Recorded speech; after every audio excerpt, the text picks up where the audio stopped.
Untuk part yang berikutnya dari bab 9 itu ada perbedaan sistem operasi klien dan server. Sistem operasi klien itu digunakan pada komputer pengguna akhir seperti desktop, laptop, tablet, atau perangkat dua dalam satu. Contohnya ada Windows, macOS, dan Linux untuk klien. Untuk sistem operasi server itu dirancang untuk mendukung layanan seperti hosting email atau aplikasi web. Contohnya adalah Windows Server, macOS Server, dan Linux Server. Misalnya kayak Ubuntu Server. Server sering menggunakan virtualisasi untuk memanfaatkan kapasitas perangkat keras yang berlebih. 2. Sistem operasi virtualisasi. Virtualisasi memungkinkan menjalankan beberapa virtual pada satu perangkat keras fisik. Contohnya itu ada Microsoft Hyper-V yang dapat menjalankan berbagai server dalam satu kotak fisik aja. Poin kedua ada virtualisasi juga digunakan pada perangkat klien seperti menjalankan Windows di Mac menggunakan mesin virtual. Untuk sistem operasi mobile, iOS, Apple, dan Android itu adalah Google adalah dua pemain utama. Android memiliki pasar global yang lebih besar karena sifatnya yang terbuka dan lebih fleksibel. Sedangkan sistem operasi ini digunakan pada perangkat seperti ponsel, tablet, perangkat hybrid, dan yang menyerupai komputer. Untuk komponen desktop ada desktop ruang kerja, itu biasanya ruang kerja utama pengguna komputer, mirip dengan meja fisik sebelum era komputer. Untuk ada taskbarnya, ada tempat akses cepat ke aplikasi atau file yang sering digunakan. Yang ketiga ada dialog box, itu digunakan untuk memastikan keamanan dan autentikasi, misalnya saat menginstal perangkat lunak. Yang poin berikutnya, poin kelima, manajemen file.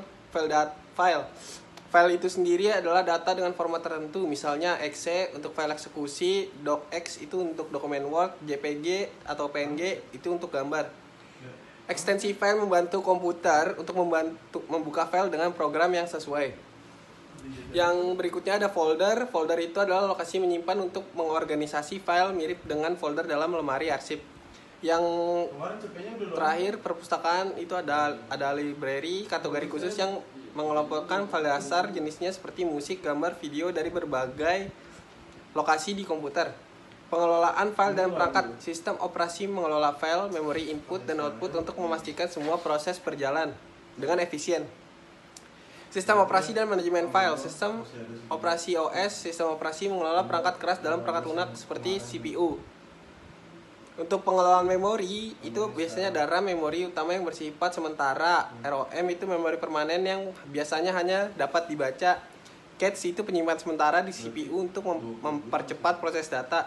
Memori virtual itu ruang pada hard drive yang digunakan sebagai perpanjangan RAM jika memori utama penuh.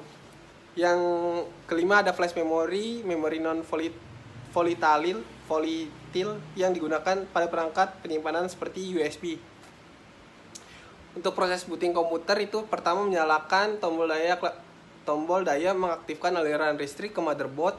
Pada desktop, satu daya memiliki kabel berwarna untuk memberikan tegangan berbeda. Yang kedua, power on self-test atau POS. Semua proses pengujian perangkat keras seperti CPU dan RAM untuk memastikan semuanya berfungsi dengan baik. Jika perangkat keras penting tidak terdeteksi, misalnya RAM dicabut, itu akan gagal ya bootingnya. Untuk 3, bootstrap loader.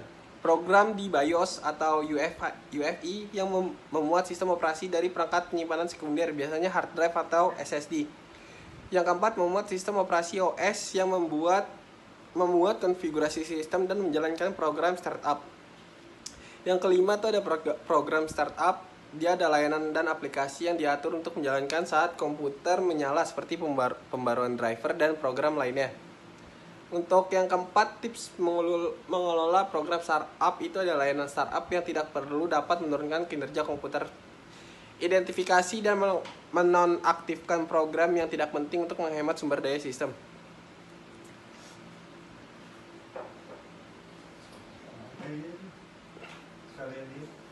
Sekian dari saya. Assalamualaikum warahmatullahi wabarakatuh.